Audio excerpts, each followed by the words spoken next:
Hello, welcome to a very unusual, very quiet Five Heart Podcast. I'm your host, Greg Bohochko, and as you can see by the fact that nobody else is here, I'm on my own. I apologize in advance. We'll do the best we can. John is not feeling 100% presently. And Tweedy is traveling back to L.A. He was traveling for work. And he said, I'm not going to get back till late. I said, how late? He's like, I'm not going to make it for the show. So, first episode in the new time slot. Late. Got home from work late. Hung up the suit, kissed my wife goodnight. And then had all kinds of laptop issues. So, for the benefit of those who are just listening to the audio version of this on Friday or Saturday, double thumbs up. The people who are here watching the Chatterfields, if you will, they saw it. So far James is here. Hello, James. I actually do have topics. I do have a show ready. I didn't know until this morning that we'd be... You are not wrong in that. Roger Moore says, time for a beer. This is my last Shiner Trail Ale. And then I have an Alpine Ale from Sam Adams Brewery. So that'll be next week. It's not cold yet. But I didn't know that Tweedy was traveling until this morning. And John woke up feeling not great. And it didn't appear to have gotten any better. So... we'll do the best we can. I was here tardy because I was trying to get everything pulled up on the computer. And apparently my laptop is old and dated. And it said, no, we're not going to let you multitask. So closed everything out. Just the streaming software is open. And I've got notes on my phone for everything else. So good to be here with you. Apologize for being tardy. Apologize for being alone. But do appreciate all of you who are joining live on a Thursday night. No matter where you are at home. Or I used to say when I was in radio, at home, at work, or in the car. But as I say now, here, live on the show, we know you have a lot of entertainment options. And thank you for choosing the Five Heart Podcast. With that being said, let's get into it, shall we? I think we should start... Let's start with Tuesday's Nebraska baseball action against the University of Nebraska Omaha. Was not what we can describe as the best outing, which is unfortunate because they're 4-2 in conference play. Nebraska men's baseball team is they've won series against Illinois, they've won series against Michigan, but for whatever reason they just went up against the mighty Mavericks and didn't quite have their best stuff, losing in 10 innings by a score of 6-5. That has to be... Look, what do they say? If you're going to make it in sports, and I think baseball, especially relief pitchers and hockey goalies, I think they're saying you got to have a memory of a goldfish. You've got to erase it and move forward, and that's what Nebraska is going to have to do. They're going to be in the friendly confines, so to speak. No pun intended, because they're going on taking on Northwestern this weekend for a weekend series, Friday, Saturday, Sunday. But, they were successful, and not just successful, they were successful in a big way against Michigan. They split a couple of closer games, one lower scoring. You look back Friday, and this is again at Michigan, at Ann Arbor, Friday winning 3-1. Again, less offense, more pitching and defense, we'll say, won that one, and losing when the bats were warming up a little bit on Saturday, losing at 8-6 to the Wolverines before turning it on the Jets and winning 11-3 at Michigan in just a great effort on Sunday, which Sundays had kind of been their struggle days, but maybe they got something working a little bit better in the rotation. James hits the nail on the head. The need to learn how to be motivated for those midweek. You're absolutely right. Motivation for those midweek games, and as we've talked, it's not a secret here. It's just a rehash. So I apologize for everybody who's like, no, we already know that. We'll get to you, Matt. I've favorited your comment. We've answered all these questions at the top of the show, but we appreciate you joining us late, as I was late. You're using your midweek games to figure out what's going to work, what's not going to work on the weekend. It's maybe an opportunity to see some of the younger pitchers who aren't in that weekend rotation, and against Omaha, it's not the first time they've played Omaha. It's not the first time they've lost to UNO. Let's not forget that you go back just a few weeks, they lost again at home to Omaha on March 14th, 10-6. So whatever, I don't know if it's a Michigan State big brother little brother type of situation there between UNL and UNO, but Omaha has the number this week. But Nebraska's got to figure it out. And look, you think next week's midweek game is going to be any easier? Next week it's Creighton at home, 7:05 at Hawks Field. So if you're in eastern Nebraska and you want to go see some baseball, we hope is good, we hope is entertaining, and we hope is victorious, then hopefully you can make it out to Haymarket next week for Nebraska Creighton. Terrible says that UNO is just our kryptonite, and I don't understand it. I don't understand it either. All right, so let's back up a little bit here and answer Matt's question. Matt says, wait, whoa, since when do we go live on Thursdays at 10 Eastern? What have I missed? And he laughs. And where the hell is John? We're going to answer these out of order. John is woke up with a bad headache today, and it did not get any better, so he's taking the week off. Ryan Tweedy of Big Red Cobcast fame is kind of a new addition to the Five Heart Show, and he was supposed to be here he joined us late last week, I should say, as like a surprise guest. Surprise to you, not to us, obviously. That'd be weird. But he's traveling home. He was traveling for work this week, and he said he wasn't going to get home in time for the show. So that answers that question. Matt, as far as live on Thursdays, it has fluctuated between Wednesdays and Thursdays at 8:30 Central, God's time zone. Historically, since we've been doing the live show, which has been right at the beginning of the football season, and that was largely based on what evening worked better with my schedule. So my hours are I don't want to call them inconsistent, but they're not regular. Sometimes I have appointments and meetings, things like that on Tuesdays or Wednesdays or Thursdays or Tuesday. So it's just which week is it going to work best. But with Tweedy working and being based out of the West Coast, and him not getting home from work until about 7 o'clock local time for him, we said, well, if we push it back to 9 o'clock Central, obviously 10 o'clock Eastern, we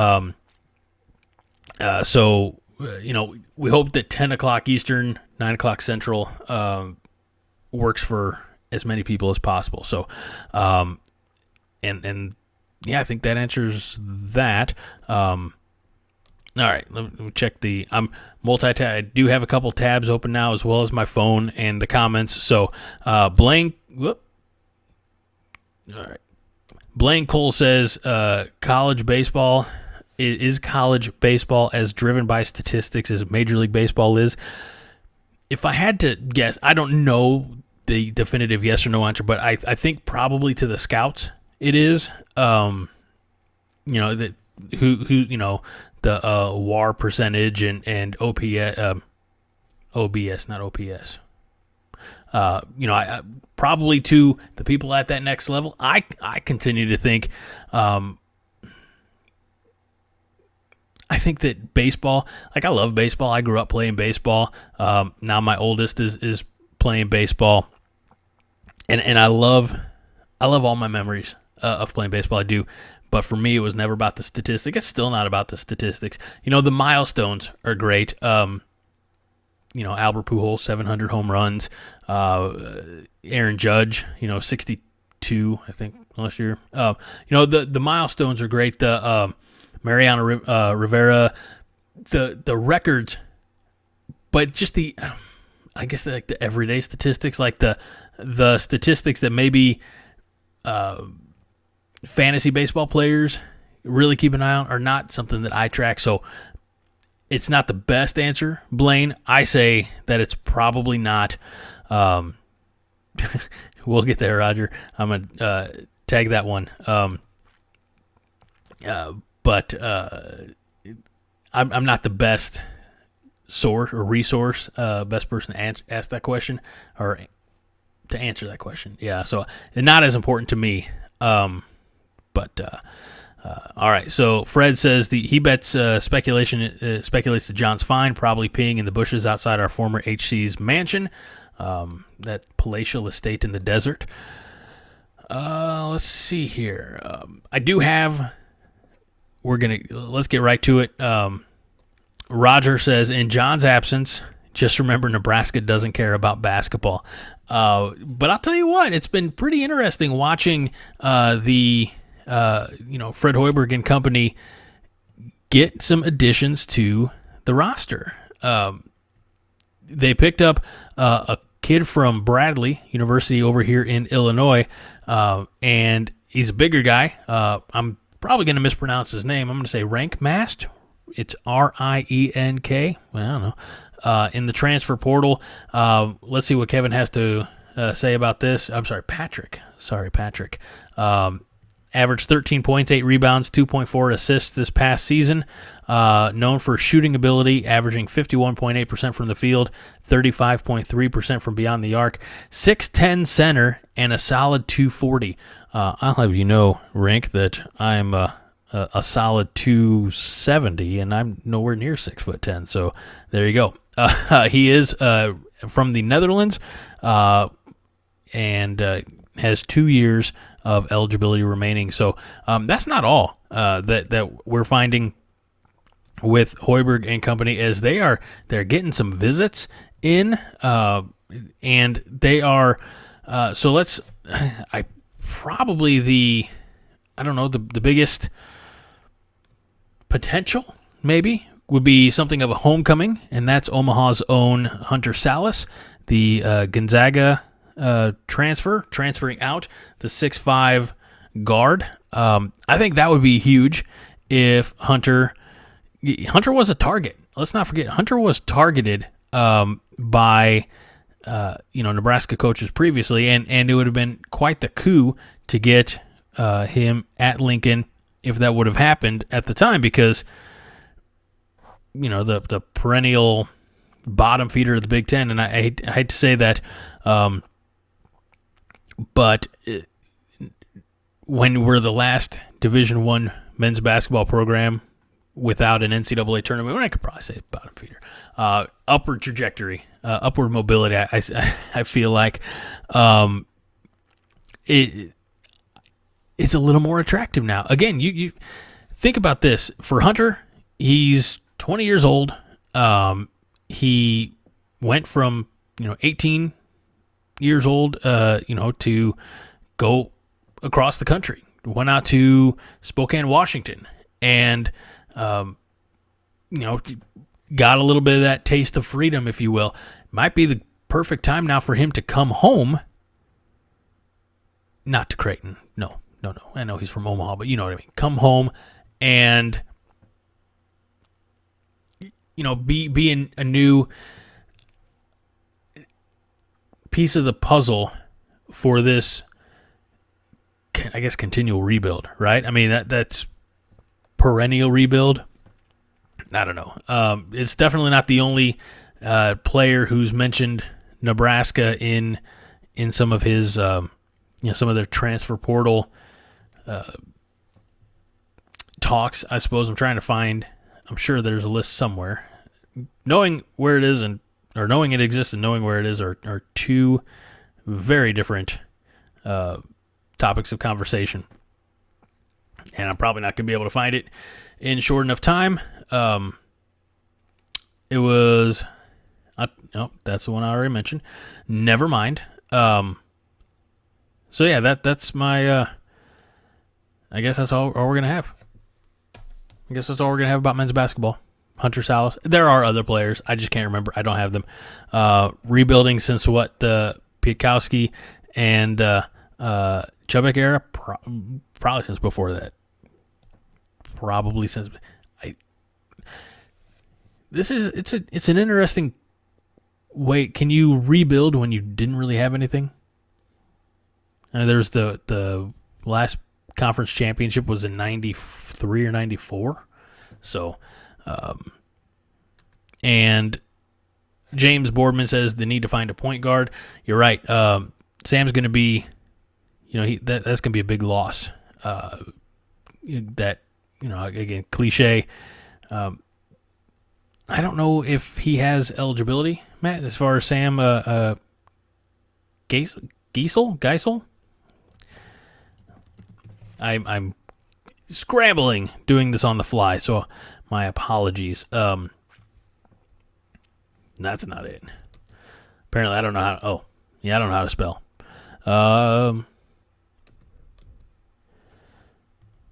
Huskers.com says, wait for it. He was a senior. Greasel, 30 starts, point guard after transferring from North Dakota State. Closed the season with 7 straight double-figure games. He played 5 seasons. So, he played 4 seasons. Spent 4 years in North Dakota State. So I think I don't know. Maybe there's that COVID year that he's got, but I'm not hold my breath that he's coming back. There's no... Okay, good Lord. Fred says our former AC had a lot of people do stuff on his fly. It never gets old. It always makes us laugh. Fred, if for those of you who hopefully you've seen the movie Out Cold, it was I think it was tagged Animal House on Ice or something like that. It was Zach Galifianakis, David Koechner, an abundance of actors and actresses you would recognize, and one of the sayings or one of the lines from the movie is "Bull Mountain, don't go changing," and that's you, Fred. Don't go changing.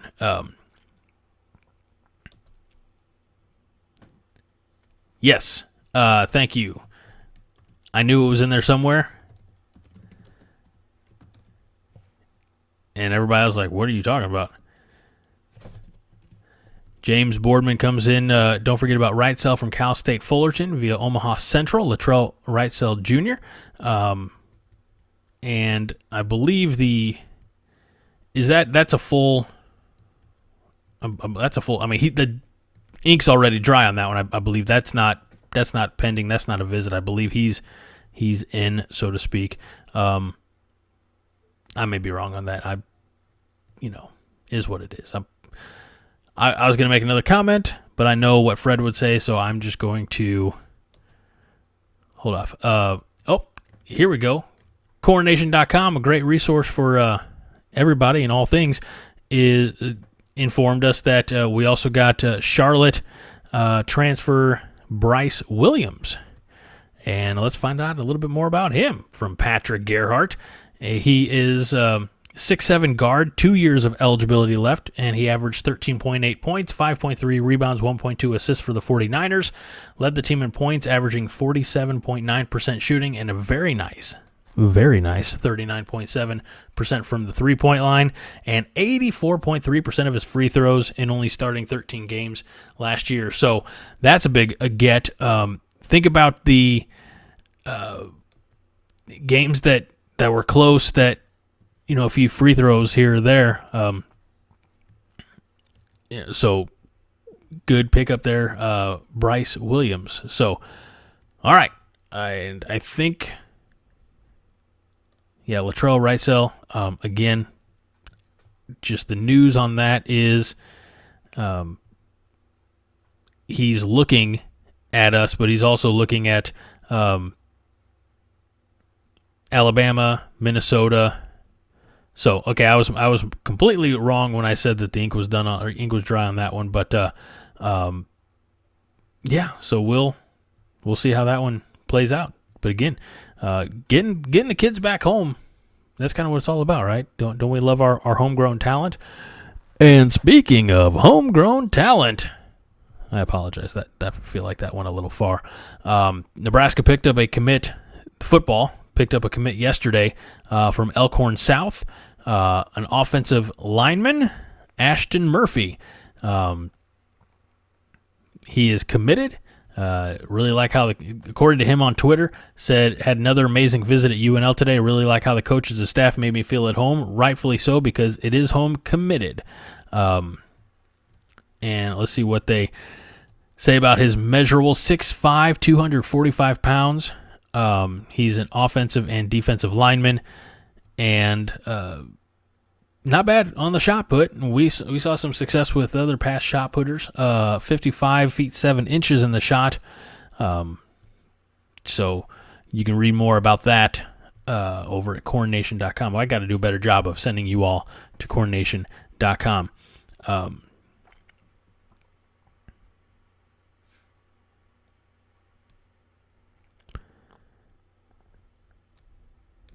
All right, Matt says we got to get some more information from Matt Hansen here. Says he got a new job today, so congratulations and well done. And he's late to the party, buddy.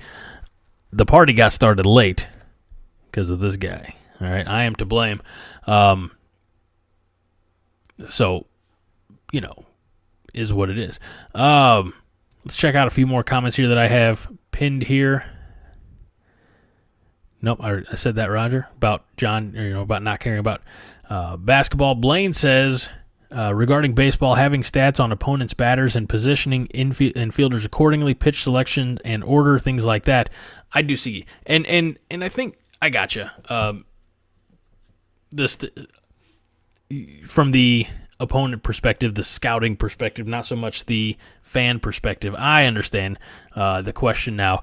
And with Major League Baseball doing away with the shift, I do feel like some of that got taken away. Like some of the gamesmanship got taken away, and I think maybe the Major League Board of I don't know those people who make those decisions are trying to maybe get back to athleticism and just like raw talent rather than the measurables.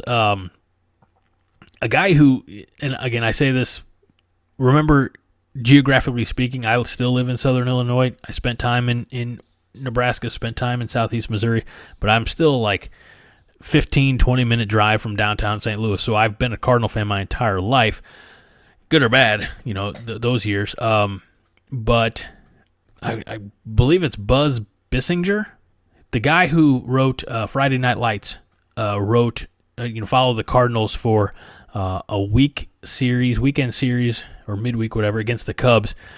I want to say it was 99 or 2000. Tony La Russa was the manager at the time.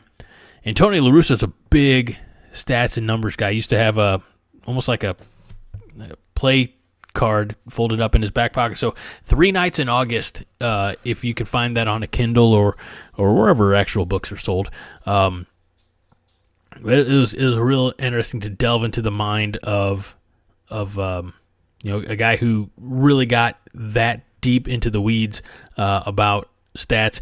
I would say, getting back to the crux of the question, Blaine, I definitely think that from the perspective of scouting, then yes, they do. Where's the hitter's hot zone? Like where's his wheelhouse, and then where's he have the most success? Pitch around that, So, again, with Major League Baseball doing away with the shift, minimal part of your question is obsolete, but that's all right. It's a good question anyway. All right, let's check out. I feel like I'm trying to get caught up on things. Roger says he wished they had steroids when he played Little League. They didn't have it in the late 80s and early 90s when I was playing Little League ball. I don't think my son's on steroids. No, definitely not. Like, unless you can pump it into his grilled, or not grilled, cheese pizza or chicken nuggets, probably not. Can I just have to let that one go, Fred? Sorry, I can't highlight all your zingers. Everybody else can appreciate them. Let's see. Dizzy Dean is one of the all-time greats. Absolutely. All right, back to what I had. I do have things to talk about, believe it or not. All right. This is... Well, let's bounce around. Let's come back to that. This is what happens. We get dysfunction when I'm on my... Because I was prepared to be prepared. And then everything... So I get this message, and this is hearsay. This is secondhand information. Actually, I think it's third-hand information. Grain of salt all day long. But this was a message that I received. It's a screenshot of a message, but I digress. Chatterfields State coach said they were invited to the scrimmage this weekend in Lincoln. Sounds like they're going to be making a bunch of cuts.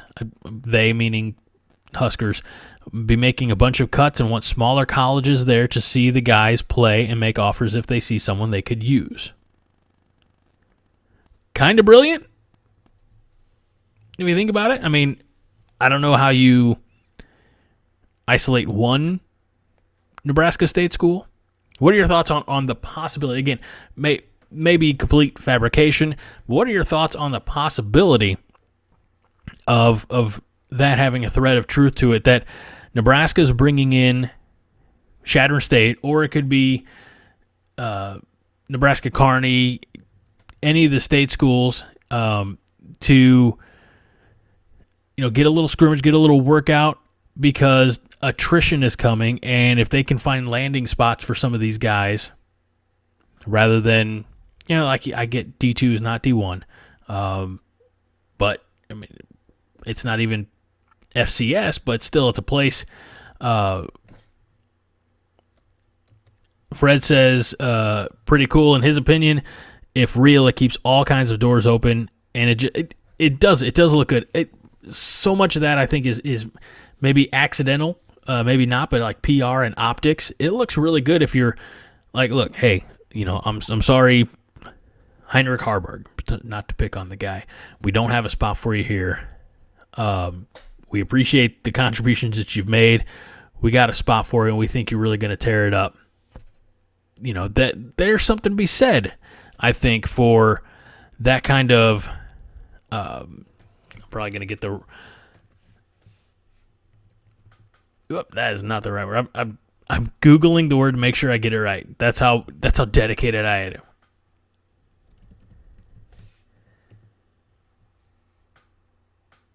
am. No, I don't like that word. Never mind. Moving on. But there's something to be said for if you gotta let somebody go, at least help them find a landing spot. Maybe that's the Matt Rule way. I think we have seen a direct shift of approach of Matt Rule versus not just HCSF, but Pelini, Callahan, Riley, etc., where like it's not just about it.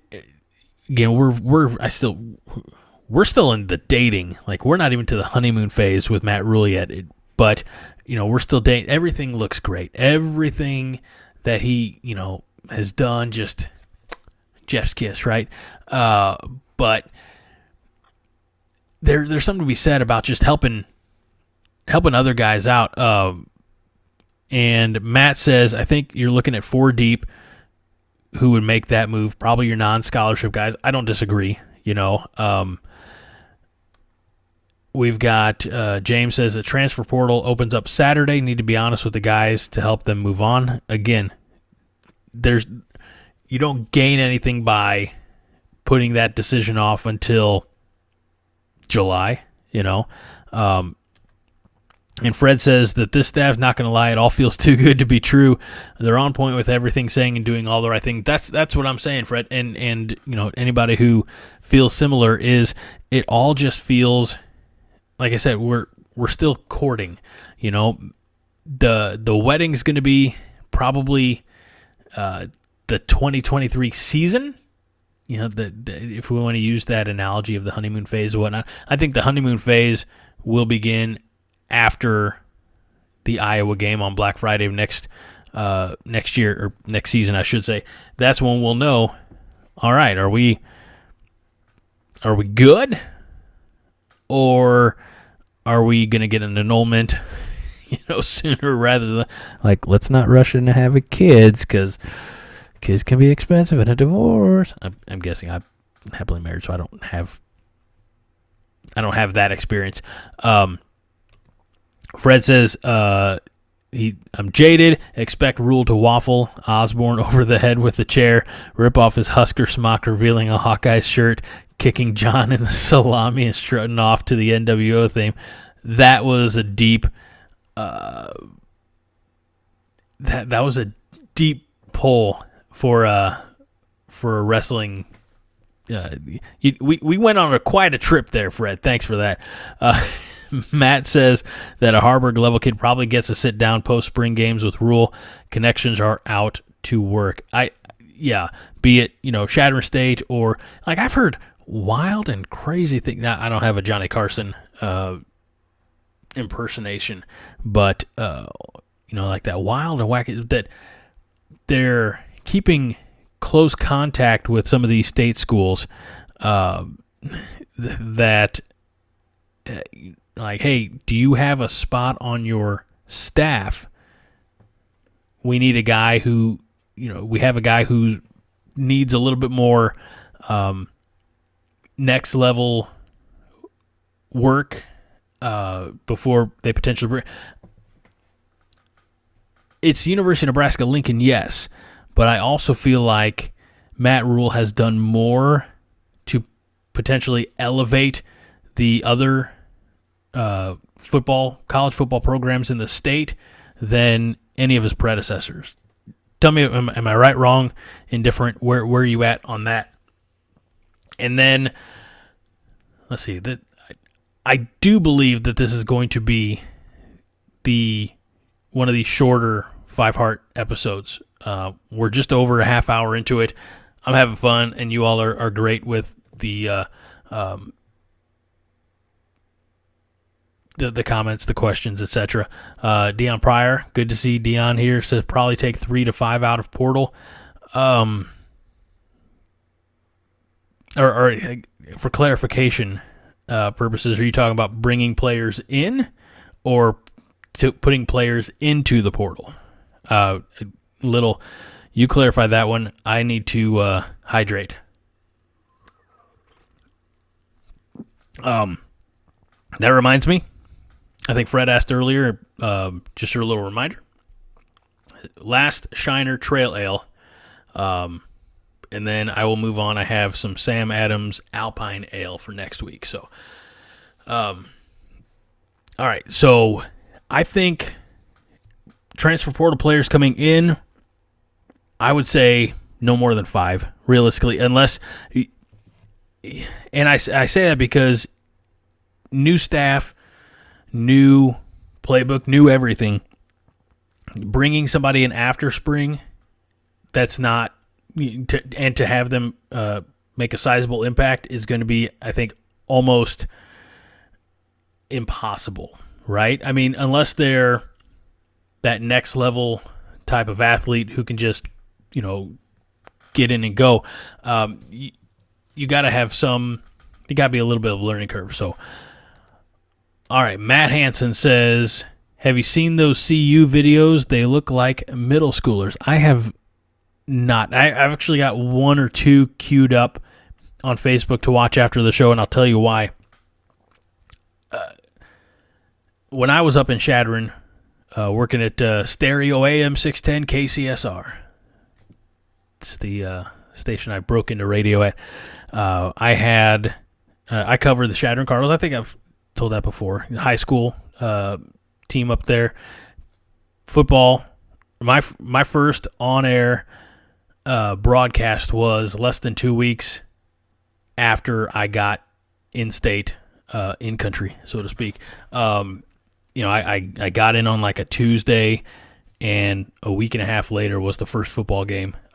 Chadron went to Torrington, Wyoming, to face, I don't remember what they are, my apologies, and they won. But I was green as goose shit, figured it out as I went. But one of the cool aspects of my job was the Saturday morning Country Kitchen Coaches Show, where oftentimes I'd have the high school coach, from the night before come in. We talk about the game, kind of break it down, and at the end, we all got to eat the breakfast buffet. On occasion, before things got crazy, I got to have the Chadron State College coaches in, be it football or basketball, etc. And the head coach at the time was Bill O'Boyle. Now, his tenure at Chadron State College didn't end particularly well. I wasn't up there. I wasn't covering the story. I don't know all the details. I know that for a little while he was actually down in Southern Illinois University in Carbondale, where I believe he was offensive line coach, but now he is in Colorado. So good guy, never had an issue with him, always great conversations. If I saw him today, he may recognize me after all these years. So I'm happy for him. But it's just like Cam Taylor-Britt going to the Cincinnati Bengals. It's just like, got his name right here. I ain't got to guess.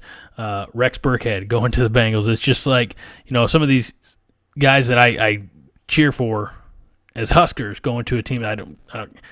It's like, I'll root for you. Danny Woodhead's a great example because it's that Chadron State connection.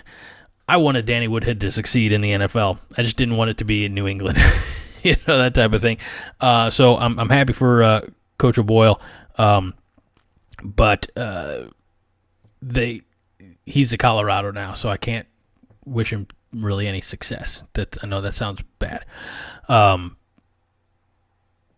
So we have a series of questions about Colorado players looking small. And in fact, early on in the show, Roger says he read that NU's the only program that will have 4 full-time nutritionists for the training table. Food's much better than Colorado. And then we follow that up with a mention about Twinkies. They have Twinkies on the training table, apparently, in Boulder. So none of that surprises me. We're actually going to get into, before the end of the night, we're going to get into outsider's perspective on Nebraska's 2023 season. So hang tight for that. I did want to bring attention, I don't know, I think if I'm pronouncing it right, it's on Twitter, Sir Yehoshua. Sir_Yehoshua. Anyway, this individual put on Twitter 2 top 5 lists. Top 5 running backs, top 5 Husker running backs of all time, top 5 Husker quarterbacks of all time.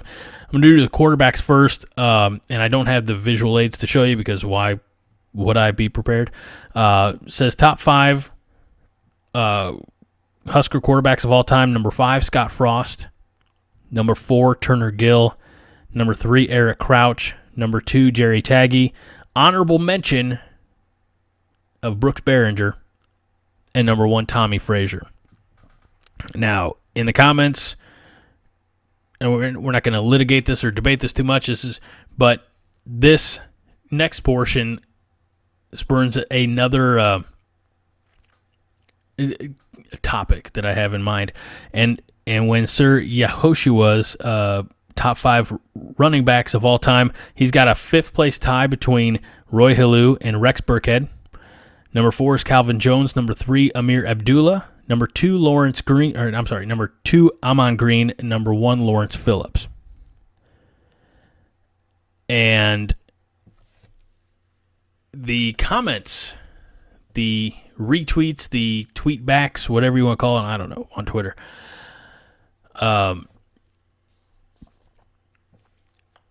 Said, as far as your running backs, I feel like maybe, and I didn't respond, but he goes on to respond to himself, says, I'm getting absolutely dragged for not including Mike Rozier.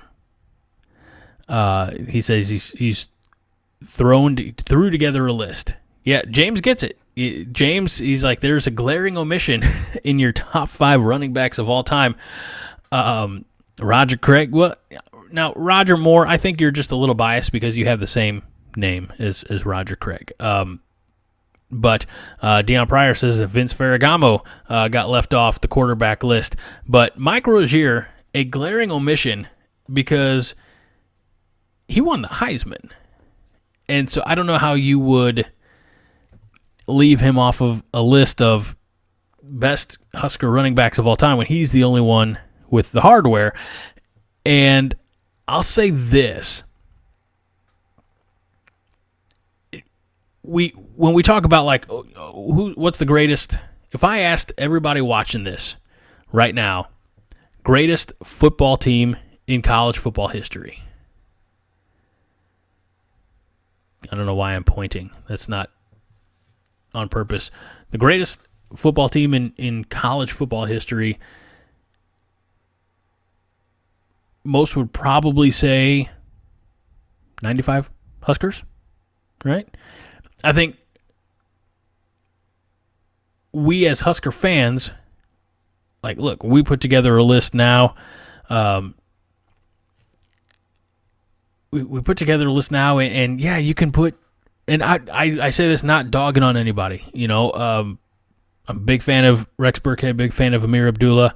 I still like Tommy Armstrong. Jordan Westgate, so many of the, but I think Nebraska fans walk a fine line between recency bias and nostalgia because all of our greatness, again, not trying to hurt anybody's feelings, all of our greatness was 20 plus years ago, right?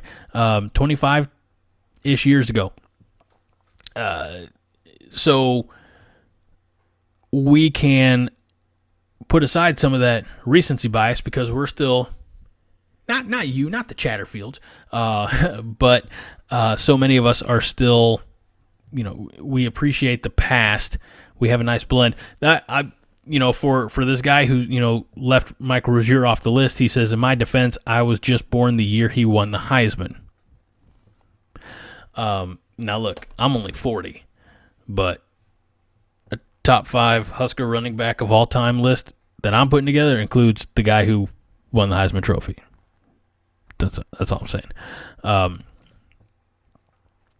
Fred says 95 Nebraska, still best ever for the modern era, still beats 2001 Miami and these Alabama teams. I don't disagree. I was thinking about that actually as I was putting together the idea for this particular topic is, look, I get that football has changed and they've taken away some aspects of the physicality, right? Especially at the NFL, but it all trickles down. I don't think there is a team out there today that could handle the physicality and the way that football was played in, let's separate a chunk, 93 to 97, right? I don't think there's a football team out there now who could handle that type of game from 25 to 30 years ago.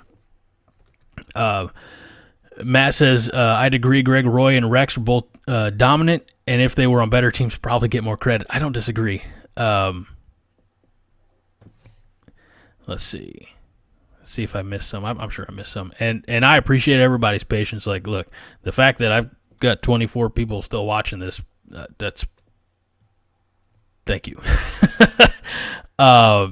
Fred said, going back a few minutes, missing Rozier shows, they kind of threw the list together, gave up on the best ever list so long ago. It's just fodder for clicks and debates. I'll tell you this, they don't make podcasts anymore, and some of them are like pop culture. Some of them are sports, but I found a podcast a few years back called Tom and Jim's Top 5, and it's a couple just like amateurs. They're just buddies, and they're like, they took conversations that they would normally be having, over beers or playing video games or whatever, and they just started recording them, right? So it's like it might be top 5 Bill Murray movies or top 5, I don't, whatever the topics are, but it's not ever these are the objective best anything, like the polls here is like, these are my favorite, these are my top 5,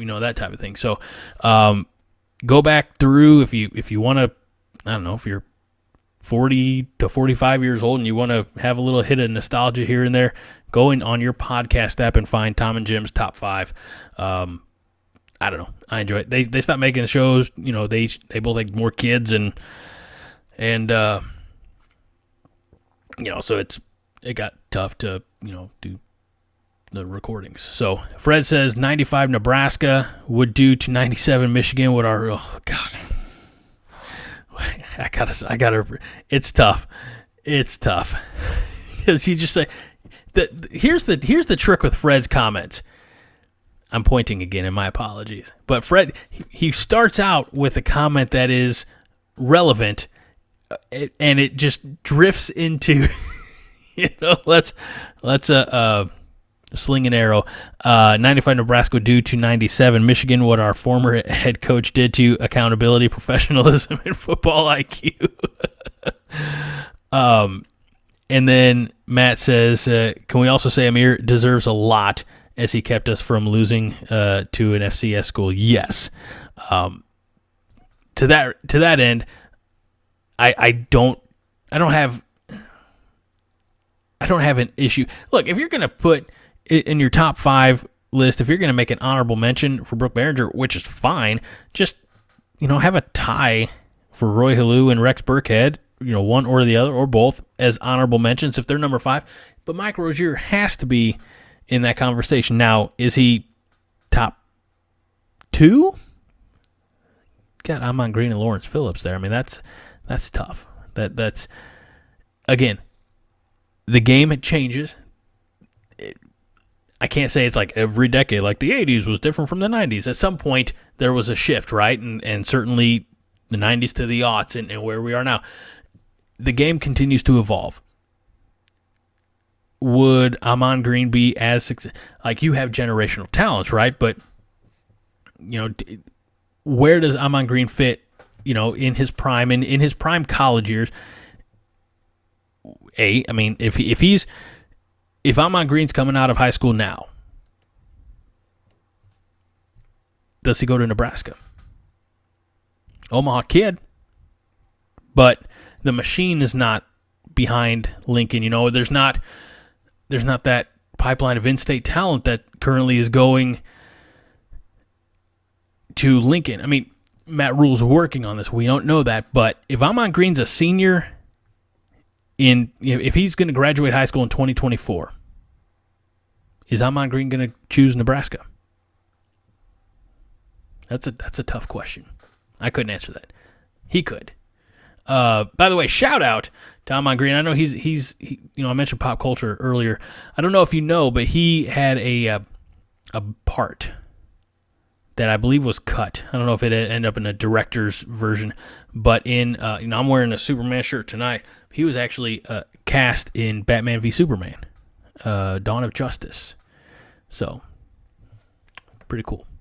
I do think, Matt, you're right. Lawrence today still a stud. I think Lawrence Phillips is that generational talent, right? Like he's the guy. You want to talk about someone who's bringing in some nil money? It's gonna be. I think I said Lawrence Taylor. Lawrence Phillips. Apologize. Lawrence Taylor too, but Lawrence Phillips. Eric Crouch could arguably be considered back. And Blaine Cole says Nebraska has produced some great running backs, but I still remember a lot of them having fumbleitis. You're not wrong. And Fred says a thing to consider too. To be fair, The running backs mentioned all operated behind consistently awesome lines. How do you gauge that? That's a good point. There were some inconsistency in some of the last 10 years or so in the Rex Burkhead. I think less so in the Roy Halou years, but Amir Abdullah. Look, it is a testament to Amir Abdullah that and his talent alone that he was as successful as he was, because it was not because he was running behind a top-tier offensive line. You got to go back 20-plus years for when Nebraska had a top-tier offensive line. So, but anyway, the point, the reason I brought that up is I think Nebraska fans do a good job, and because we haven't had as much to celebrate the last 15, 20 years, I think we do a nice job of balancing recency bias and saying, oh gosh, this team is the greatest team of all time, and the nostalgia. I think for the majority of us, I think the fog is starting to lift on the 90s, and we're, the people who appreciate the 90s most are dying off.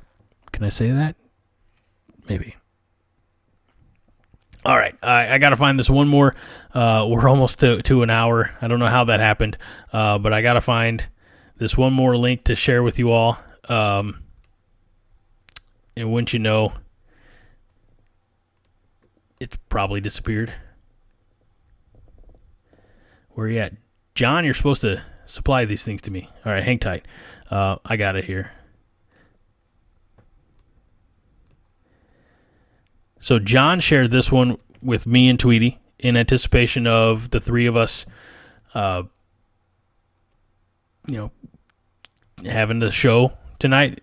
Obviously that didn't work, but we are here. I am here. I don't know about those guys. All right, so this is, I guess, technically USA Today, and I thought it was an outsider perspective when I wasn't paying attention, but apparently it's cornhuskerswire.usatoday.com, and it's Evan Bredesen. Not familiar with that writer, but it says their prediction, College Football News, I guess, has done a deep dive into the 2023 football schedule and made their initial prediction for Matt Rule's inaugural season. Let's start. You know my predictions, right? We're going to go 12-0. We're going to win the Big Ten championship. We're going to go to the college football playoffs and just win the semi, win it with 15-0. Why not? Why waste time? So let's get to August 31st in Minnesota. The good people, air quotes, at College Football News have predicted a Nebraska loss to Minnesota to open things up on August 31st, but bounce back to win at Colorado on September 9th.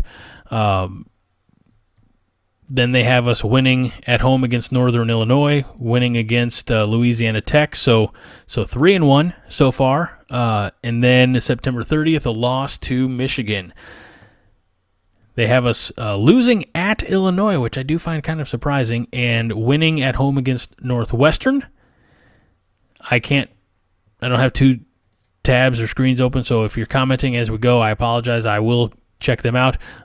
So a win against Northwestern, a win at home against Purdue, a loss at Michigan State on November 4th, which I don't know. I don't see that happening.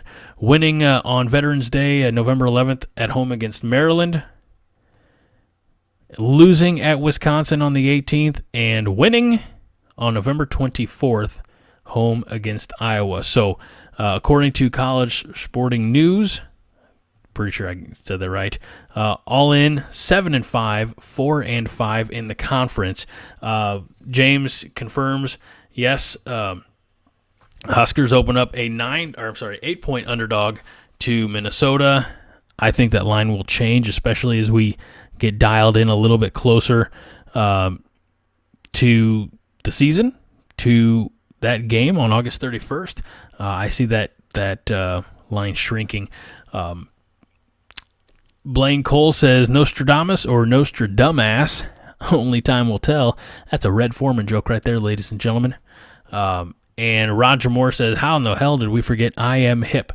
I have good friends of mine. I've known them for years. DJ'd a wedding in the family years back, and they are Husker fans because the dad liked the name I Am Hip, thought it was a cool name. He's like, I'm going to become a Husker fan. So I've seen the Huskers in person play at Illinois a few times with them. Fred says that prediction they have is kind of off, but College Sporting News is higher than Carl Pelini after collapsing into Bo's basement. 7-5, 4-5 in the conference, I think is not kind enough to the conference schedule. Look, all kidding aside, I know I drink the Kool-Aid and I say 12-0, but I think the team that Matt Rule is building, and it's easy to say on paper, it's easy to just going by what we've seen. We haven't seen them take the field yet. The spring game's coming up in a couple of weeks. I guess next week. I would have to say that I think this team that Matt Rule's put together is better than 7 wins. I really do. All right, so Owen Walker, I think, is talking to text. Says Amon Green is the greatest running back coming out of Nebraska. Phillips came out of California. Rozier came out of New Jersey. And, going back to, he says, of course, Green would pick Nebraska. In 2024, I don't think anything is a sure bet anymore. So Minnesota will oversleep, says Roger. No worries. We got a long time to go. A lot of speculation. James says they'd always thought Jarvis Redwine was a cool name. You know what? Only time will tell, right? As far as I'm sticking with my always optimistic, always bold predictions.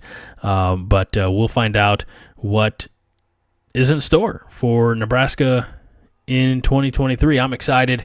I know that we're excited to continue bringing these shows to you every week live and hopefully on time going forward. Again, my apologies for the tardiness, for the technical difficulties, for being by myself. Blaine, I appreciate your comments there. A commendable solo performance. Shout out, he'll listen or he'll watch this back later. Shout out to friend of the show, Josh, who is not joining us live tonight because today's his 10th wedding anniversary. I say friend of the show. I mean, you're all the friends of the show, but Josh is a friend of mine. I was actually at and in his wedding 10 years ago out in the Twin Cities of Gearing and Scottsbluff. So he gets a pass. Everybody else that didn't make it tonight, they don't. Give them hell next week when the Chatterfields reassemble. For everybody that's not here, for John, for Tweedy, for everybody at Coronation, I'm Greg Mahochko. I thank all of you for braving the show with me. Thanks for making it fun. Thanks for making it as easy as it could possibly be, given the circumstances. And we look forward to doing it again next week, hopefully with the full house. So thank you, everybody. And as I almost forgot how to end the show, as we remind you each and every week, 5 heart is all the heart you need. And go Big Red.